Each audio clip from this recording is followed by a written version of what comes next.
présente pas seulement en tant que Romain Eskenazi, élu à Montmorency. J'ai l'immense honneur, et je vous le dis en toute sincérité, et l'immense fierté, au-delà de ma candidature d'un membre du Parti Socialiste qui se présente, de porter un projet collectif, de porter l'espoir d'une union de la gauche. Le mot que j'ai le plus entendu dans les médias, c'était une fusion contre nature. Moi, je considère que cette alliance n'est ni fusion, ni contre nature. La majorité pluraliste que nous voulons constituer reposera sur des groupes parlementaires de chacune des composantes et se dotera d'un intergroupe pour compléter et poursuivre après l'élection ce travail commun. Oui, c'est dans cette diversité-là, dans ce respect de chacune des organisations, que le rassemblement est bien une conjugaison des forces, une démultiplication des capacités de chacun. Nous voulons un député qui se battra pour redonner du sens et de la crédibilité aux services publics, et en particulier à ceux de la Poste, de la santé, de l'éducation nationale et de la police. C'est un territoire complexe, à la fois des villes urbaines, denses, des villes de banlieue, mais des zones pavillonnaires, des villages. On a besoin d'un député qui connaît bien son territoire, qui connaît bien ses spécificités.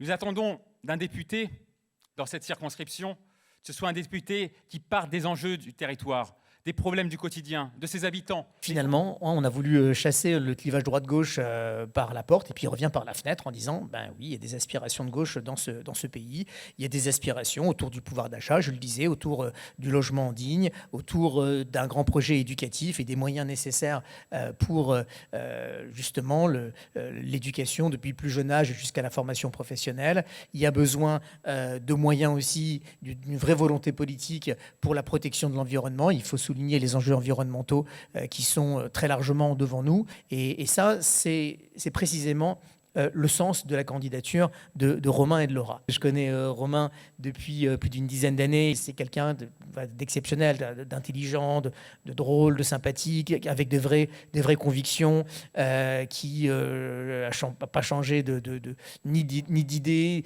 ni de fond politique, ni de casquette politique. C'est quelqu'un d'une grande fidélité, d'une grande stabilité, d'une grande loyauté. Demain, Romain, tu seras notre porte-voix à l'Assemblée nationale pour défendre nos idées et nos projets. Nous sommes tous les deux complémentaires, élus du terrain, ancrés dans le réel de nos territoires. Nous connaissons les attentes fortes de nos habitants. Nous considérons que le citoyen est un expert du terrain. On lui doit l'écoute, les propositions concertées, et on se doit de lui rendre compte.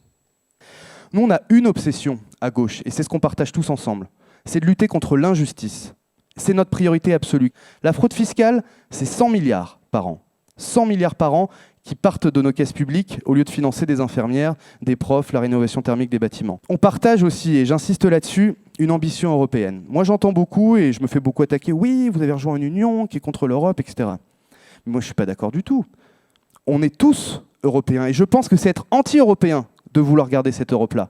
Parce que si on garde cette Europe-là, qui ne répond pas aux aspirations des peuples, qui ne répond pas aux enjeux du siècle sur la baisse des émissions de gaz à effet de serre, si on ne garde cette Europe-là antidémocratique, eh ben des Brexit, il y en aura encore et encore. Donc si on aime l'Europe, on veut la changer. La casse des services publics, l'inaction climatique, c'est contre ça, contre ce bloc-là libéral. Eux, c'est nos adversaires. Et donc, bien évidemment, au-delà de nos différences, au-delà de nos identités, au-delà de nos divergences, c'est bien ensemble que nous allons lutter, les amis, contre le bloc de droite et contre le bloc d'extrême droite.